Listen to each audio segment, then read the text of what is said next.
Welcome to the Slop Temple. We pray this video helps.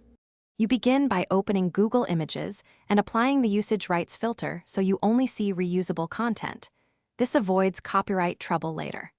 Once filtered, pick images with high resolution. Aim for 1920 by 1080 or larger, because they scale cleanly in a 16:9 YouTube frame. Make sure to download the original file rather than a thumbnail, and immediately record the page URL and license type. You'll use that info for on-screen credits and the video description.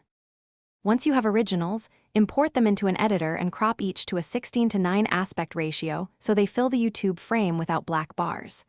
Make subtle adjustments, exposure, contrast, and sharpening to keep visuals consistent.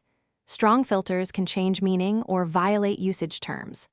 Next, create a compact attribution card listing author, license, and source link for all images. Place it as a slide or in the description so viewers and copyright systems can see permissions. Put images into your video editor and paste them for your narration. Use subtle zooms and smooth crossfades so visuals feel dynamic instead of static.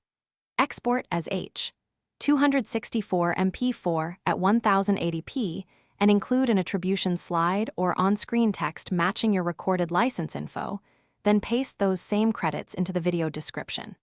If a copyright claim appears, review the saved license proof and either submit it. Replace the image with a licensed alternative or remove the claim.